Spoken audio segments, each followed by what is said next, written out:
Doctor Ambedkar Konaseema జిల్లాలోని అంతర్వేది లక్ష్మీ నృసింహస్వామి దివ్య కళ్యాణం దేదీప్యమానంగా శోభిల్లింది. వేద మంత్రోచ్చరణతో జరిగిన మహత్కార్యం అలరించింది. అశేష భక్తజన సందోహం మధ్య ఆధ్యాత్మిక పరవశంతో వేడుక అంబరాన్ని తాకింది. నమో నారసింహ స్వర్ణలు మిన్నంటాయి. పంచముఖాంజనేయ గరుడ వాహన సేవ ఎదుర్కోలు సన్నాహం జరిగింది. స్వర్ణాభరణాలు అలంకరించిన ఉత్సవమూర్తులను ప్రధాన ఆలయం నుంచి తెచ్చి పరిమళ భరిత పుష్పాలతో అలంకరించిన వేదికపై కొలువుదీర్చారు. అర్చకుడు శ్రీనివాస కిరణ్ వైదిక బృందం పరిణయ ఘట్టాన్ని నిర్వహించారు. స్వామి ఉభయ దేవేరుల శిరస్సులపై జీలకర్ర బెల్లం మిశ్రమాన్ని ఉంచారు. మాంగళ్య ధారణ వైభవంగా జరిగింది. తలంబ్రాల ఘట్టం ఆద్యంతం భక్తులను పులకరింపజేసింది.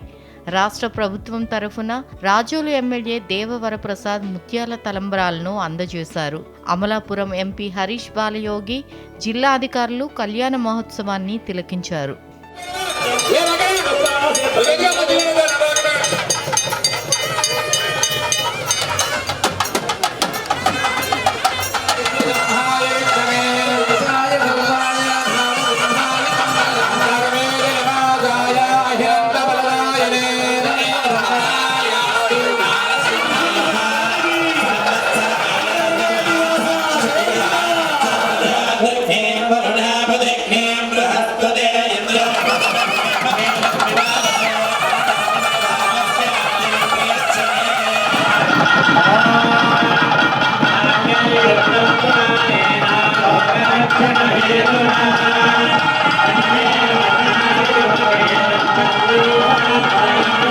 Thank you.